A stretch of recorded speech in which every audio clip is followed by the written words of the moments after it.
बाबा की महावाक्यों का इस 11 की है कि भगवान को सारा कुछ सच्चाई से बताया। तो ऐसे ही आज बाबा ने भी कहा कि बच्चे जो भी अगर गलती हो जाती सच्चाई से फौरन बाबा को बताओ। बाबा सच्ची दिल पर ही शायद को राजी कराता है।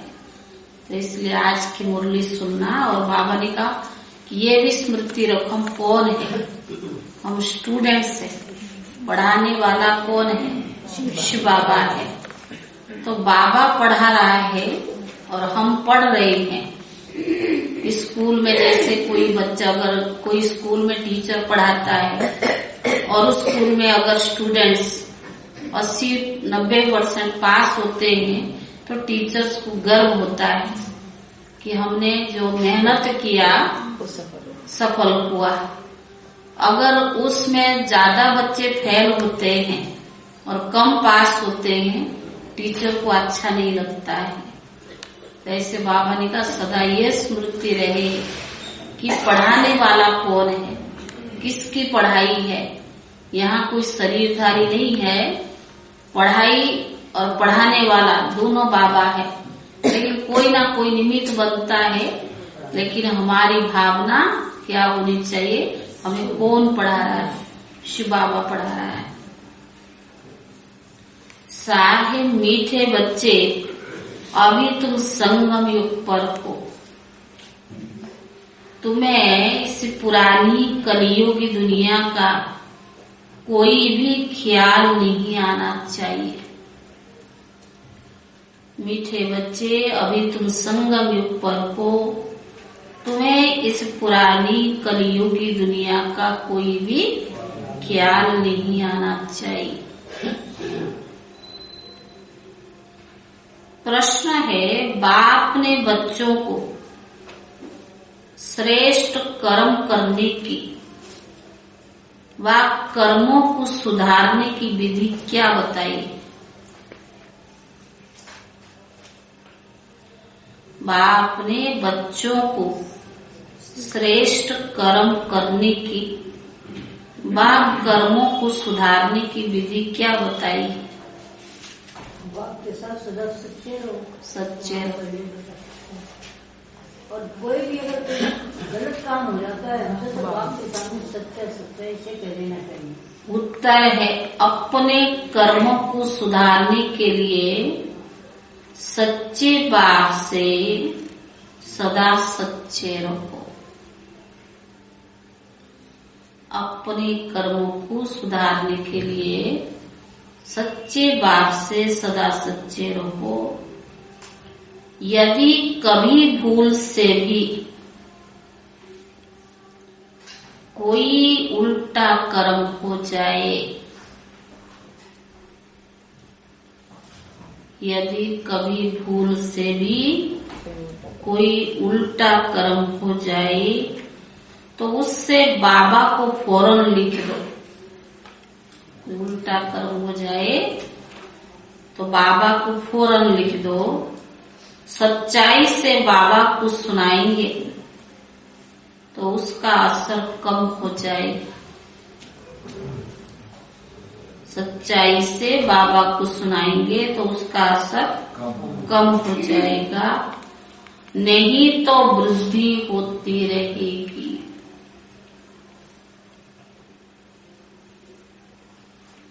नहीं तो वृद्धि होती रहेगी। बाबा के पास समाचार आएगा तो बाबा उससे सुधारने की श्रीमत देंगे। बाबा के पास समाचार आएगा तो बाबा उससे सुधारने की श्रीमत देंगे।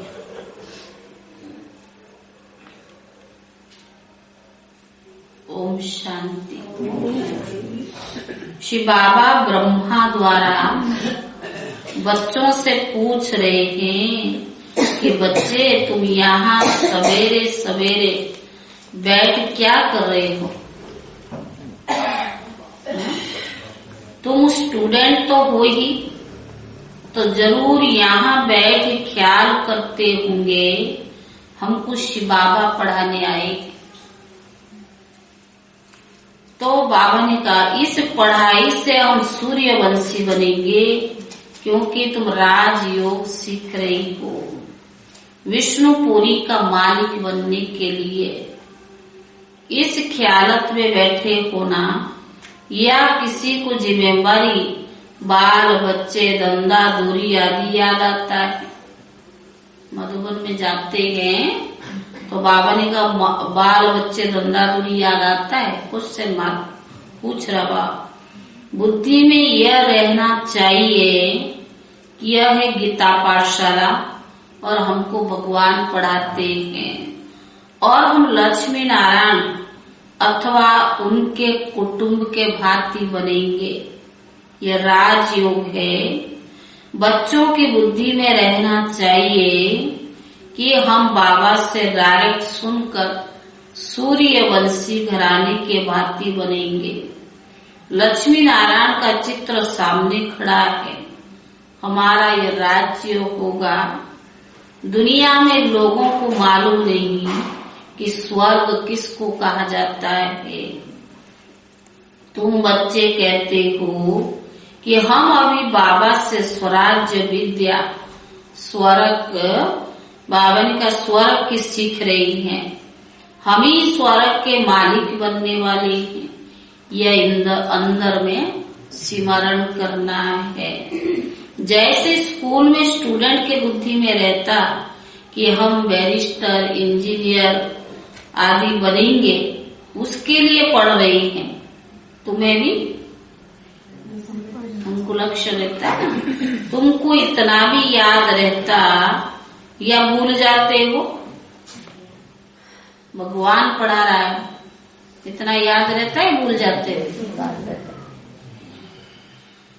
तुम ऊंचते ऊंचा भगवान का स्टूडेंट हो। तुमको ऊंचते ऊंचा देवता बनाने के लिए बाबा पढ़ा रहे हैं। तुम उनके बच्चे होना।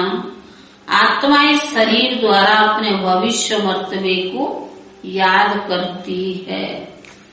या शरीर संबंधी जिस्मानी मिल्कियत, धंधे, दूरी याद रहती है? पूछ रहा बाबा। तो पढ़ने जाते हो या मधुबन जाते हैं, क्या याद रहती है? यहाँ जब आते हो तो यह समझना चाहिए कि हमको बेहद का बाप पढ़ाने आता है, वो भी बेहद का मालिक बनाने।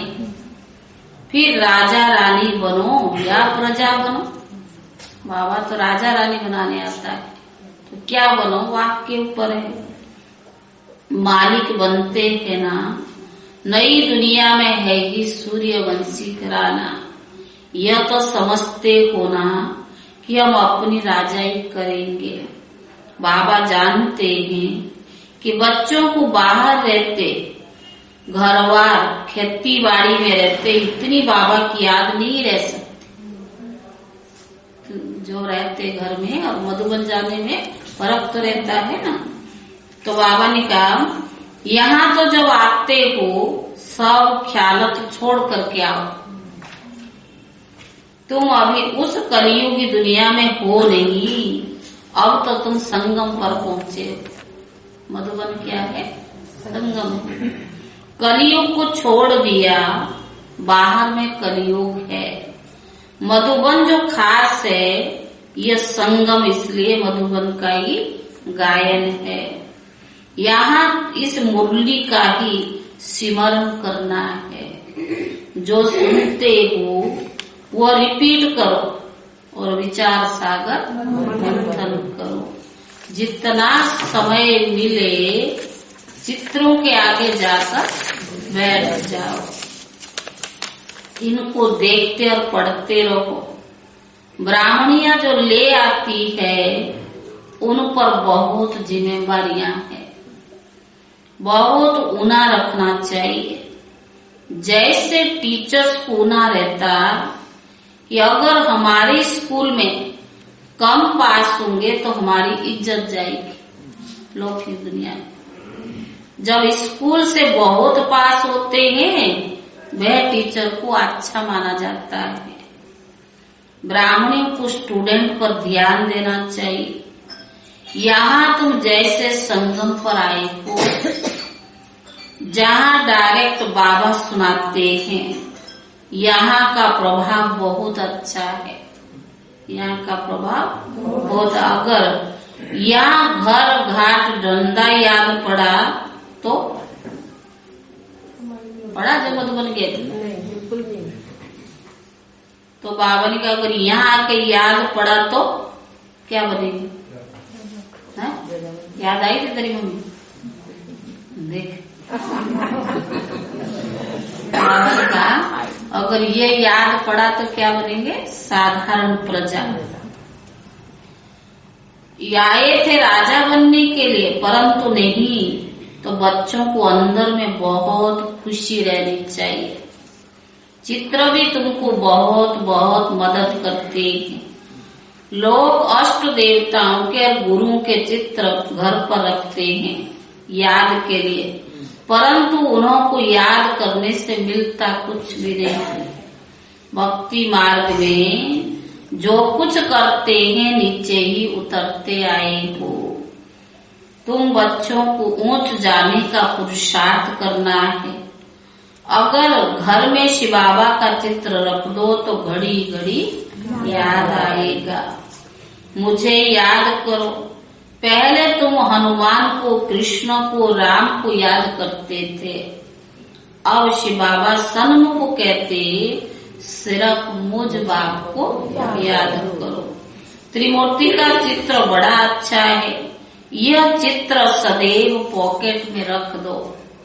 घड़ी घड़ी देखते रहो तो याद रहेगी। बाबा भगत था तो लक्ष्मी नारायण का फोटो पॉकेट में रखता था, गद्दी के नीचे साथ साथ रखता था। उससे मिलता कुछ नहीं। अब बाबा से बहुत प्राप्ति हो रही है तो उनको याद करना चाहिए। इसमें माया सामना करती है। ज्ञान तो भले बहुत सुनाते हैं, सुनते हैं, सुनाते हैं, उनमें बहुत दिखे जाते। ऐसे नहीं कहते कि 84 का चक्कर भूल जाता है। ऐसे भी नहीं यहाँ रहने वाले जास्ती याद करते। मधुबन में रहने वाले ये यज्ञ में रहने से मत समझना, बल्कि घर वालों को और भावनाएं होती है। वो कैसे बाबा के घर पहुंचते हैं, जल्दी आते हैं, वो रात से तैयारी करके रखते हैं कि सवेरे जाना है, मुरली सुनना है, कितनी भावना रहती है। लेकिन यहाँ रहने के बाद जैसे कहते हैं सागर के पास रहने वाले, सागर के प्रति उनकी भावनाएं कम हो जाती है। धीरे धीरे है ही तो बाबा के घर में बैठे हैं, है तो बाबा, लेकिन याद से जो विकर्म विनाश होता है वो ऐसे समझने से थोड़ा होगा, वो तो प्रैक्टिकल करना पड़ेगा। लेकिन बाबा सब सुख सुविधाएं देने के बाद भी वो भगवान का कोई एहसान नहीं उन्हें, लेकिन और ही अलबेले होते जाते। लेकिन घर वालों से यहाँ वालों को और अलर्ट रहना चाहिए। बाबा तो सबके लिए कहता है, भगवान के लिए सब बच्चे हैं। तो बाबा ने कहा अब बाबा से बहुत प्राप्ति हो रही है, तो बाबा ने कहा भले ज्ञान सुनते और सुनाते उसमें तीखे जाते, ऐसा नहीं कि 84 का चक्र भूल जाता, ऐसे भी नहीं कि यहाँ रहने वाले जास्ती याद करते, नहीं, यहाँ रहते भी कई तो जो धूल छाई को याद करते रहते। धूल छाई समझे? और बातों में रहते जो बाबा ही याद नहीं आती है। घर बार ज्यादा ये देखा गया, प्रैक्टिकल है। धक से लौकिक छोड़ दिया, लेकिन यज्ञ में आने के बाद और लौकिक याद आते रहते। तो ये क्या हुई? भगवान को क्या दिया? अमानत में ख्यानत आना बाबा तो जानता है, लेकिन कहते हैं जिसके खाते हो उसकी याद रहना चाहिए। तो अगर जो आपकी परवरिश और पालना कर रहा है उसके बजाय दूसरे याद आती है, क्या भगवान को अमानत में ख्यानत है ना, बेवफा हुए ना फिर। तो बाबा ने कहा जिस बाप से हम गोरे बनने आए हैं उनको ही जानते नहीं। माया का परछाया बहुत पड़ जाता है। मूल बात है याद की। बाबा जानते बहुत अच्छे अच्छे बच्चे याद में नहीं रहते हैं। योग में रहने से ही देह अभिमान कम होगी, बहुत मीठे रहेंगे। देह अभिमान होने से मीठे नहीं बनते हैं और ही बिगड़ पड़ते हैं। बाबा सबके लिए नहीं कहते, कोई सपूत भी है, सपूत उनको समझा जाता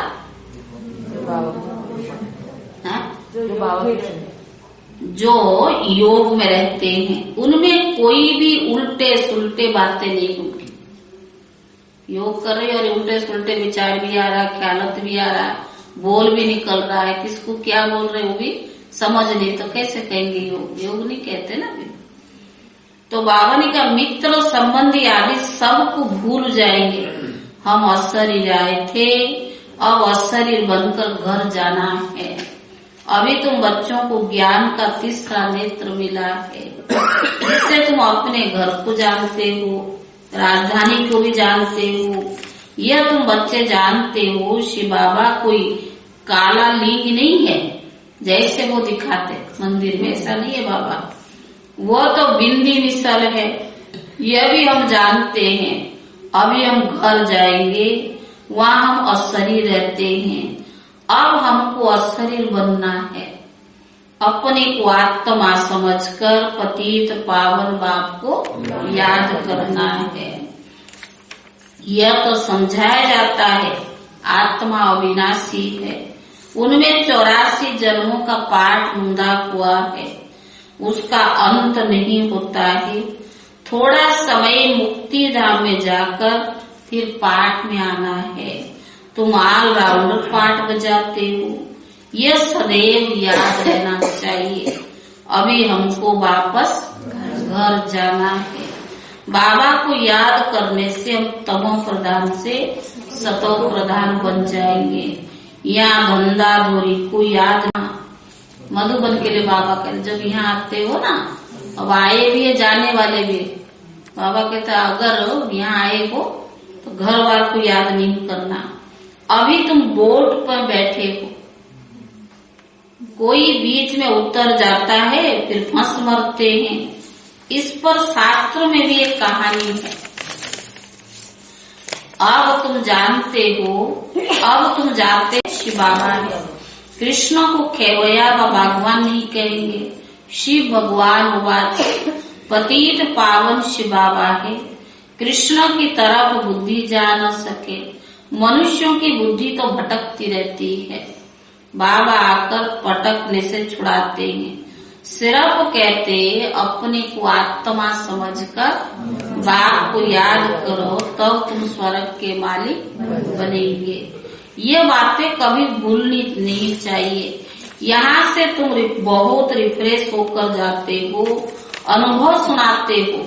बाबा हम फिर से वैसे की वैसे हो जाते, अनुभव भी सुनाते, फिर थोड़े दिन में वैसे को वैसे हो जाते। मित्र संबंधी आदि का मुंह देखते लोभायमान हो जाते। तुम बच्चे आशिक हो, काम काज करते मासूक को याद करो, तब ऊंच पद पाएंगे। तो बावन का अगर अभी पुरुषार्थ नहीं करेंगे तो सिंगल ताज भी नहीं मिलेगा। यहाँ बच्चे बहुत आते हैं तो टाइम वेस्ट नहीं करना चाहिए। आज बाबा ने मधुबन के लिए सलाह दिया है। और तो कुछ यहाँ है नहीं, सिर्फ दिलवाड़ा मंदिर तुम्हारा यादगार है। अब वह तुम देख सकते हो, ऊपर में बैकुंठ खड़ा है, झाड़ भी तुम्हारा क्लियर है, नीचे राजयोग में बैठे हो, ऊपर राजाई खड़ी है। वो जैसे दिलवाड़ा मंदिर बना हुआ है। तुम जानते हो शिव बाबा हमको फिर से ज्ञान देकर स्वर्ग का मालिक बना रही है। इस कलयुग का विनाश होना है। यह आदि देव आदि नाथ कौन है? तुम सब के ऑक्यूपेशन को जानते हो ना। इस समय की चर्चा फिर भक्ति मार्ग में चलती है। त्योहार व्रत सब इस समय के हैं। सच्चा व्रत है मन मना भाव। शिव बाबा में मन को लगाना, बुद्धि को जोड़ना, ये सच्चा व्रत है। बाकी जनरल रखना, निर्जल रखना, खाना नहीं खाना, ये कोई व्रत नहीं हुआ। शरीर को कष्ट देते। अब ये छठ पूजा करते ना लोग, 2 दिन बिल्कुल निर्जल रहते, चौथा दिन बीमार पड़ते, क्या फायदा? भगवान ने थोड़ी कहा कि शरीर को कष्ट दो। दुनिया में इस समय माया का पंप बहुत है। पहले ये बिजली गैस आदि नहीं थी, फिर निकली। 100 वर्ष हुए हैं इसमें मनुष्य फंसे मरे हैं। कहते हैं हमारे लिए तो स्वर्ग यहाँ ही है। माया का इतना जोर है जो बाप को बिल्कुल याद नहीं करते हैं। कहते तुम चल करके तो देखो हम कैसे स्वर्ग में बैठे। अब स्वर्ग के आगे यह तो कुछ भी नहीं, कहाँ स्वर्ग और कहाँ नर्क। स्वर्ग की एक भी चीज यहाँ हो ही नहीं सकती, वहाँ हर चीज सतो प्रधान होगी। गाया भी है, गाये भी फर्स्ट क्लास होंगी, तुम भी फर्स्ट क्लास बनते हो। तुम्हारा फर्नीचर, खान पान आदि सब फर्स्ट क्लास होता है। सूक्ष्म बर्तन में फल आदि देखकर आते हो ना, नाम रखते हैं सुबीरस। दुनिया वालों को ये मालूम नहीं कि स्वर्ग कहाँ है। वहाँ सब कुछ सतो प्रधान होता है। यहाँ मिट्टी आदि वहाँ नहीं पड़ती है। दुख की बात होती नहीं, परंतु बच्चों को अर्जुन नशा नहीं चढ़ता है कि बाबा हमको स्वर्ग के मालिक बनाने के लिए ये पढ़ाई पढ़ा रही हैं। चित्र कितने क्लियर है। चित्र बनने में समय तो लगता है, बाबा सब कुछ सर्विस बनवाते रहते हैं। चित्र में मैगजीन भी है, प्रदर्शनी के चित्र की मैगजीन भी है, वह भी पढ़नी चाहिए। गीता के जो नियम ही होते हैं वो कहाँ भी जाएंगे गीता जरूर पढ़ेंगे, चाहे ट्रेन में जा रहे चाहे कहाँ भी जा रहे, लेकिन उनका नियम बना होता ना, पढ़ेंगे। तुमको तो सच्ची गीता चित्र सहित मिली है। अब अच्छी तरह से बच्चों को मेहनत करनी चाहिए, नहीं तो ऊंच पद नहीं पा सकेंगे, फिर हाय हाय करनी पड़ेगी। जब साक्षात्कार होगा, इम्तिहान पूरा हुआ, फिर दूसरे का क्लास में नंबर वार बैठ जाते हैं। यहाँ भी जब साक्षात्कार हो जाएगा तो नंबर वार रुद्रमाला में, फिर विजय माला में पिरोए जाएंगे। स्कूल में भी कोई नापास होते तो कितने दुखी हो जाते हैं। तुम्हारी कल्प कल्पांतर की बाजी, तो दूसरी साल फिर दे के पास भी हो सकते हैं, लेकिन ये तो कल्प की बाजी है। कई बच्चे पूरी मैगजीन भी नहीं पढ़ते। बच्चों को मैगजीन पढ़कर सर्विस करनी चाहिए। लिखते हैं बाबा फलानी को बदली कर दो, अच्छी ब्राह्मणी भेज दो। कोई ब्राह्मणी के साथ इतना प्यार हो जाता है जो ब्राह्मणी बदली होने पर भी वो गिर पड़ते है। कोई वही चाहिए है तो बाबा पढ़ाने वाला ना, वो किसी को भी निमित्त बना के पढ़ा। हमें तो पढ़ाई से मतलब है ना, तो बाबा ने कहा सेंटर पर आना ही छोड़ देते हैं। कोई उल्टा काम हो जाए, सच्चाई से फौरन बाबा को लिखना चाहिए, तो पाप का असर तब हो जाएगा, नहीं तो अंदर वृद्धि होती जाएगी। बाबा सुधारने के लिए कहते, परंतु कोई को सुधरना ही नहीं है तो पाप कर्म करना ही नहीं छोड़ते हैं। तकदीर में नहीं तो बाबा को सच्चा समाचार भी नहीं देते हैं।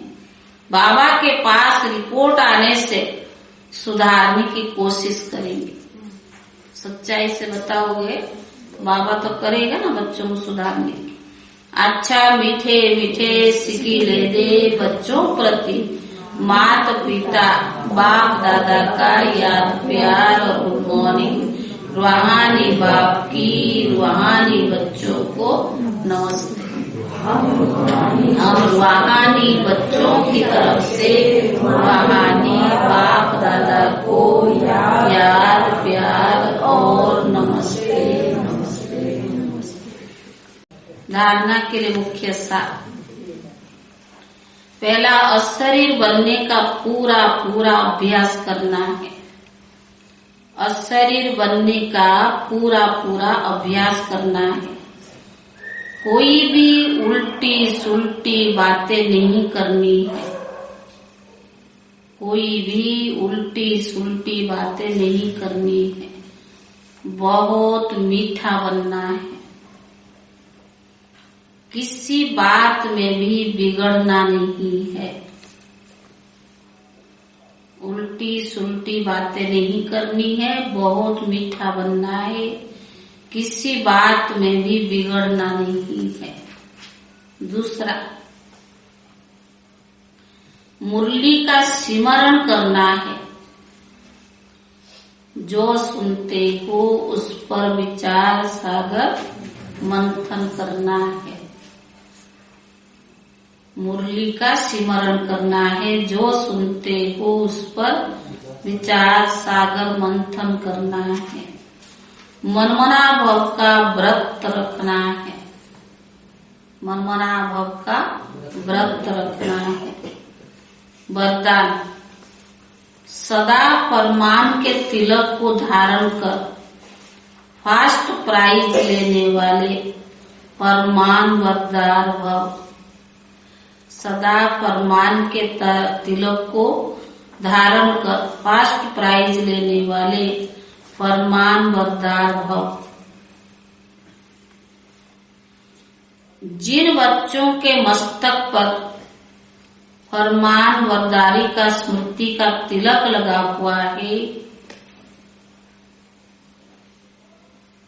एक संकल्प भी फरमान के बिना नहीं करते हैं, उन्हें क्या मिलेगी? सुन लो, जिन बच्चों के मस्तक पर फरमान बरदारी का स्मृति का तिलक लगा हुआ है, एक संकल्प भी फरमान के बिना नहीं करते, उन्हें फर्स्ट प्राइज प्राप्त होती है। जैसे सीता को लकीर के अंदर बैठने का फरमान था, जैसे सीता को लकीर के अंदर बैठने का फरमान था, ऐसे हर कदम उठाते हुए, हर संकल्प करते हुए बाप के फरमान की लकीर के अंदर रहो। बाप की फरमान की लकीर के अंदर रहो तो सदा सेफ रहेंगे। कोई भी प्रकार के रावण के संस्कार बाहर नहीं करेंगे। कोई भी प्रकार के रावण के संस्कार बाहर नहीं करेंगे और समय भी व्यर्थ नहीं जाएगा। स्लोगन, किसी से भी लगाव है, वो लगाव पुरुषार्थ में अलवेला अवश्य बनाएगा। स्लोगन है, किसी से भी लगाव है तो वो लगाव पुरुषार्थ में अलवेला अवश्य बनाएगा। ओम शांति।